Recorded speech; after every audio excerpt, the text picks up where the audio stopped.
आमच्या YouTube चॅनलला subscribe करा।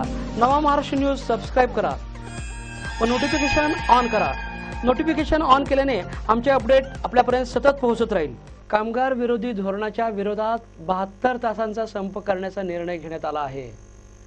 संयुक्त कामगार कृती समितीने घेतलेल्या निर्णयानुसार बुधवारी दुपारी वीज वितरण कंपनीच्या जयसिंगपूर येथील कार्यालयाच्या प्रवेशद्वारावर द्वार सभा घेण्यात आली। यावेळी कामगारांनी घोषणाबाजी केली। सर्व शाखा प्रमुख आपापल्या शाखेतील कार्यकर्ते पदाधिकारी सभासदांसह उपस्थित होते। यावेळी comrade KP Tambekar, comrade Subhash Phalke, Salim Sutar, Sandeep Bachche, Umesh Ingale, अभियंता कोठावळे, अभियंता चव्हाण यांनी उपस्थितांना मार्गदर्शन केलं। द्वार सभेस Maharashtra State Electricity Works Federation, Maharashtra Veej Kamgar महासंघ, सबऑर्डिनेट इंजिनियर असोसिएशन, विद्युत क्षेत्र तांत्रिक कामगार युनियन, तांत्रिक वीज कामगार संघटना, इंटक अशा संघटनांचे कामगार यावेळी उपस्थित होते। जयसिंगपूरहून कॅमेरामॅन राजू इनामदारसह रमेश ढाले।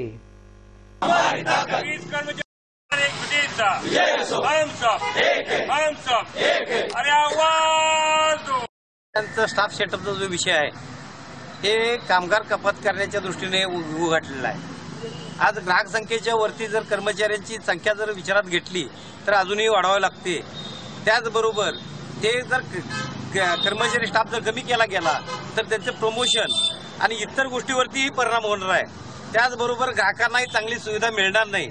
वीज बिल 2003-2005 मध्ये पारित झालं त्यावेळेला ग्राहकांना सुद्धा, सामान्य जनतेला सुद्धा असं निदर्शन आणून दिलं की ह्या याच्यातून आपल्याला चांगली सुविधा मिळणार, चांगल्या पद्धतीची सेवा मिळणार, तर कुठलीही न होता त्यात एकच घडलेलं आहे की काही कंपनीत विभाजन झालं आणि कंपन्यात विभाजन झाल्यानंतर औरंगाबाद सारख्या ठिकाणी ती गादी कंपनीला टोरंटोला दिलं, पण त्यांच्या हातून ते सक्सेस झालं नाही, ती पळून गेली। अशाच पद्धतीचं त्यांनी फक्त ही फ्रँचायझी करायची आणि तत्वता मान्यता द्यायची आणि त्या ह्याच्यातनं महसूल त्यांनी गोळा करून जायचा आणि परत जे डब घालायला परत कंपनीच्या ताब्यात घ्यायचं, ही जी प्रक्रिया चालू आहे ह्याला आमचा विरोध आहे। स्टाफ सेटअपच्या बाबतीत आमचं दुमत नाही, पण स्टाफ देत असताना ग्राहक संख्येचा विचार करून स्टाफ ग्राहकाला चांगली सुविधा देण्याच्या दृष्टीनं आमच्या संघटनेच्या माध्यमातून आम्ही काही सूचना मांडलेल्या आहेत। त्या सूचनेचा विचार न करता एकतर्फी लादण्याचा ही जो प्रयोग आहे ह्या प्रयोगाला आमचा विरोध आहे।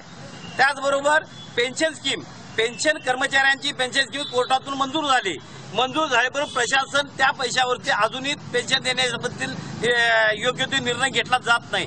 पेन्शन ही कर्मचाऱ्यांना मिळाला पाहिजे। पेन्शन, स्टाफ सेटअप, फ्रँचायझी, वीज बिल 2018 जे उघडलेलं आहे ह्या याच्यात संपूर्ण वीज क्षेत्र कोलमडून जाणार आहे आणि कर्मचाऱ्यांना कायमस्वरूपी नोकरी मिळेल आणि नोकरी राहील ह्याच्या शाश्वती त्यांच्याजवळ नसल्यामुळे आमचा हा विरोध।